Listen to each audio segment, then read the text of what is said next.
côté identité, il y a quelque chose dont j'ai pas beaucoup, il me semble, parlé sur ma chaîne.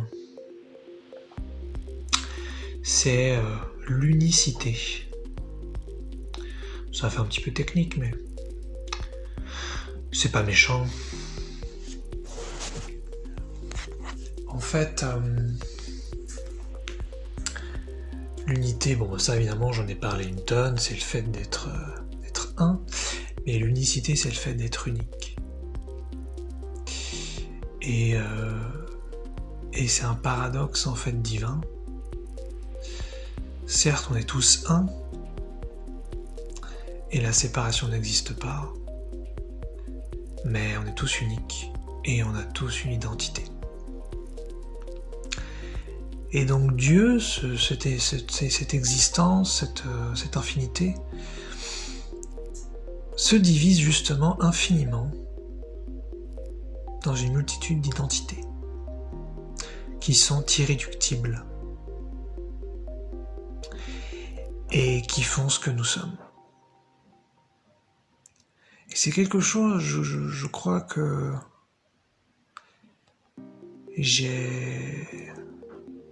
j'avais mis un peu de côté pendant peut-être longtemps parce que c'était... Je pense tout simplement parce que je sentais pas la mienne. Et donc, comme d'ailleurs pas mal de gens, si on ne sent pas sa propre identité, on va chercher dans la forme une identité. Donc on peut chercher ça dans le travail, dans l'apparence de son corps, dans une famille, dans un couple, dans une relation, dans un compte en banque, dans un sport. Et moi, je l'ai mis peut-être dans les capacités psychiques. Ou dans la spiritualité. Même si maintenant, aujourd'hui, la spiritualité, c'est un mot qui me convient plus. Je me sens, même si j'emploie ce mot, je me sens plus spirituel, je m'en fous en fait, c'est plus important. Il y a juste être, et puis c'est tout. Et donc, je me mets à ressentir de plus en plus ce que je suis, ou plutôt j'en suis au tout début. Et c'est quelque chose de très beau, et de très personnel.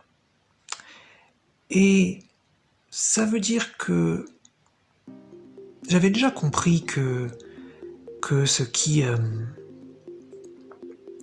me touchait, que je faisais des projections positives, qu'on fait tous des projections positives, c'est-à-dire que ce qu'on aime là-bas, en fait, c'est ici. Ce que l'on voit de positif à l'extérieur est à l'intérieur. Parce qu'en général, quand on parle de projection, on parle de négativité, mais ça marche tout autant pour la positivité. Et maintenant, je commence à être plus profond que ça, c'est que je vois que ce qui me touche, ce qui me fait pleurer de beauté, eh bien c'est ma beauté, c'est mon identité. Même si aujourd'hui ce sont des mots qui peut-être ne veulent rien dire, je veux dire même pour moi en les disant, ils évoquent seulement une charge énergétique. Et j'apprends à ne plus savoir ce que certaines choses veulent dire. C'est plus important en fait d'avoir tout de suite la réponse instantanément. Et donc cette beauté, cette identité, ce que je commence vraiment à comprendre, c'est que c'est vraiment très très personnel, c'est vraiment ce que nous sommes. Et donc ça n'a pas de sens de demander à l'autre d'être touché par ce qui nous touche. Même si bien sûr on peut se retrouver sur plein de trucs, on peut être plusieurs à aimer la même musique, le même film, le même livre, mais on va les apprécier de toute façon différemment.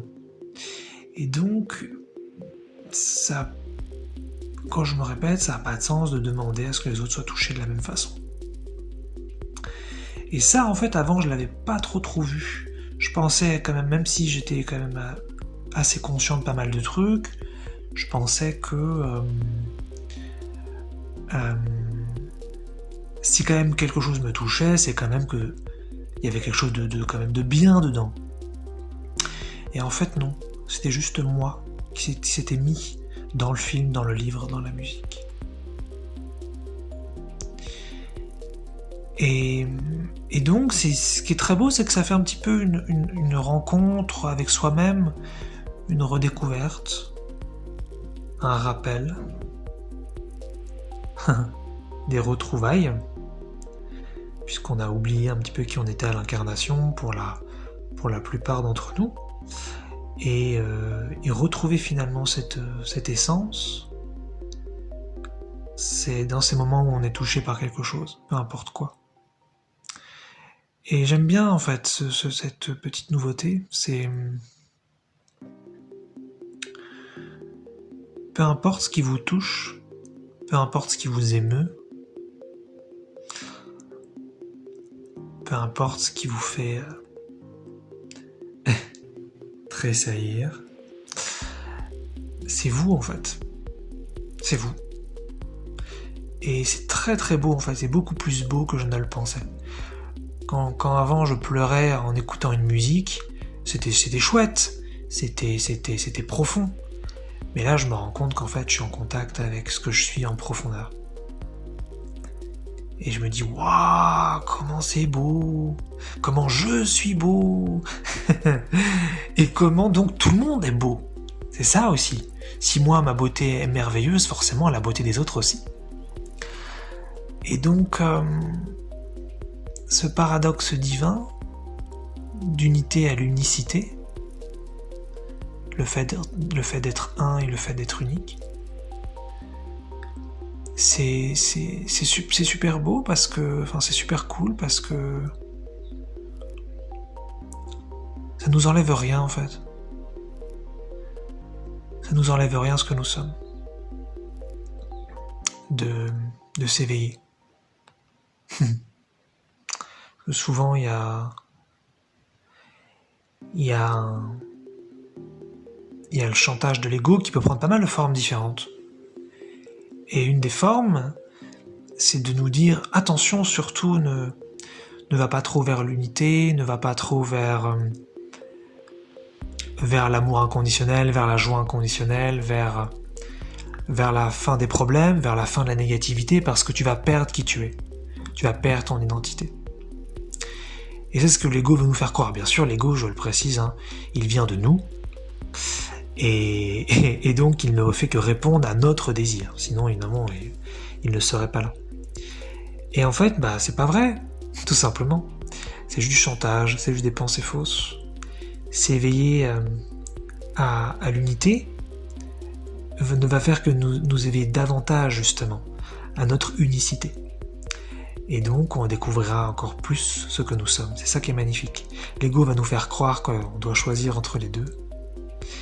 Mais en fait, il veut simplement nous éloigner de l'amour que nous avons pour nous-mêmes. Que nous-mêmes avons pour nous-mêmes, si j'ose dire. Et donc, quelque part, nous couper, il veut chercher à nous couper, au contraire, de notre identité, si on veut pousser la logique jusqu'au bout. Puisque l'ego, le seul objectif, finalement, c'est de continuer de faire l'expérience de ce que nous ne sommes pas. C'est bien ça, en fait. Mais Dieu est amour, ou la source, ou l'univers, ou la vie, ou la terre, ou le tout, comme vous préférez. Cet amour, et donc il n'est absolument pas question de nous interdire, de nous retirer quoi que ce soit. Et non pas qu'il faudra de toute façon lâcher notre identité à un moment donné, absolument pas. C'est aussi la magnificence du tout, justement, c'est que cette unité est faite de toutes ces identités ensemble. Et donc, moi j'apprends, comme je l'ai dit un peu plus tôt, à ne pas savoir ce que ça veut dire. C'est assez nouveau ça pour moi, au moment où je fais la vidéo. Parce que de dire... je vais être un avec tout le monde, avec les gens, avec les animaux, avec les objets, avec les êtres non physiques. Mais je vais garder mon identité. Moi, pour le mental, ça veut rien dire. Et c'est pour ça que, en apprenant aussi à lâcher les conclusions, à lâcher le besoin de compréhension immédiate, bien que nous sommes la compréhension, donc il n'y a aucun mal à vouloir comprendre, bien sûr, et même à comprendre tout de suite, si vraiment ça nous chante. Eh bien je peux me laisser aller en fin de compte à ces possibilités. Parce que c'est sûr que si je fonce dans le mental pour comprendre ça, bah je comprends pas, et donc je vais tomber dans le chantage de l'ego, qui va me dire donc que je vais perdre mon identité si je me rapproche trop du tout. Et donc bah je me dis bon bah non, je veux garder mon identité, ou alors je dois faire un sacrifice, c'est peut-être ce qu'on va retrouver dans certaines religions, il me semble, je ne suis pas certain que c'est ce qu'on retrouve dans par exemple le bouddhisme, c'est qu'à un moment donné, bah, tu dois lâcher ton identité pour rejoindre l'unité. Et en fait, il ne s'agit absolument pas de ça. Voilà, ça c'est pour moi une mauvaise... Je vais retirer ce mot-là, c'est plutôt... En fait, c'était le mot misunderstanding en anglais qui me venait. Mais en français, ça pourrait être une erreur de compréhension, voilà, c'est pas mal. Une erreur de compréhension, non pas une mauvaise compréhension. Puisque voilà, il n'y a absolument rien à lâcher, c'est autant magnifique notre identité qu'être un avec tout le monde. Donc c'est un paradoxe que je découvre, c'est un paradoxe que je ne comprends pas à cet instant et que je n'ai pas besoin de comprendre. Nous sommes compréhension, donc je comprendrai ça le moment venu. Et puis de toute façon, ce que je vois aussi, c'est que en désirant pleinement être ce que je suis, ce que je vais ajouter là d'ailleurs dans cet audio, c'est que donc quelque temps avant de faire cet audio, j'ai vécu quelque chose de très fort où j'ai pleuré pendant 4 heures d'affilée. Alors 4 heures avec bien sûr des intermittences, des alternances, on n'est pas sur un corps qui pleure pendant 4 heures, on est sur voilà, des espaces, il y a des espaces de plusieurs minutes entre chaque pleur, mais tout ça a duré 4 heures. Et j'ai vécu ça, c'était un record, c'est-à-dire que c'était quelque chose que j'avais jamais vécu pendant aussi longtemps. Et c'était en fin de compte des pleurs de je ne veux plus me faire de mal, et je veux simplement être moi. Et c'est pour ça que je pense que derrière est arrivé finalement de plus en plus ce ressenti de qui je suis, même si je n'en suis qu'au début. Et je découvre quelque chose de très simple et de très, je dirais, quelque part logique. C'est que ce que je suis est joyeux. Ce que vous êtes est joyeux, même si vous ne savez pas ce que vous êtes encore. Et c'est marrant parce que, justement, dans cette volonté de se faire du mal que j'avais donc repéré chez moi, et que j'avais accepté, que j'avais traversé, j'en ai donc eu assez, et j'ai voulu donc passer à autre chose. Eh bien, je découvre que maintenant, aller bien, être heureux, être joyeux, être moi, c'est finalement assez naturel. Il peut y avoir encore, à ce stade de l'enregistrement, il peut y avoir encore des petites pensées, des petits trucs, dit oh, et si on revenait comme avant, et si on refaisait de la douleur, et si on refaisait des problèmes, et si on refaisait de la négativité. Et puis je sens que maintenant, ces pensées sont beaucoup moins justes qu'avant, qu'il y a quelque chose de beaucoup plus sûr à l'intérieur, quelque chose de beaucoup plus ferme, de beaucoup plus décidé, qui est de dire non, c'est terminé. Cette expérience était certes légitime, elle était désirée, mais je ne la veux plus. Et là, ça ressemble un petit peu à la vidéo que j'ai faite juste avant, qui parlait du changement de ligne. On pourrait imaginer que j'ai fait un changement de ligne à ce moment-là. Mais peu importe, si c'est pas le cas, c'est pas grave. Et donc, ce que je cherchais donc là à dire, c'est que ce que nous sommes est joyeux. Et c'est peut-être bizarre à dire, mais en fait, je parle là de notre identité. Je parle même pas de Dieu, je parle même pas je ne suis même pas en train de dire que Dieu est amour et que Dieu est joie. C'est pas le sujet. Le sujet, c'est que notre identité, notre unicité, ce que nous sommes, notre essence, c'est joyeux. Mais c'est joyeux pour nous, c'est-à-dire que c'est pas forcément joyeux pour les autres. Et chacun a son identité, et donc chacun a sa joie. Et ce qui vous met en joie, ça vous met seulement vous en joie. Bien sûr, vous pouvez partager ça avec d'autres, mais il y aura toujours un petit différentiel, ce qui n'est pas du tout un problème, mais ce qui n'est pas du tout négatif. C'est parfait, il n'y a pas de manque là-dedans. Puisque de toute façon, il y a l'unité qui vient s'ajouter en plus. Mais effectivement, ce que nous sommes est joyeux, ça veut dire que c'est très naturel en fin de compte. Et c'est bien ce que j'avais dit quelques vidéos avant. Vraiment, se faire du mal, il faut faire des efforts pour ça. Et dire oui à ce que nous sommes, ou arrêter de dire non à ce que nous sommes, c'est ça en fin de compte. C'est renouer avec ce que nous avions oublié à l'incarnation.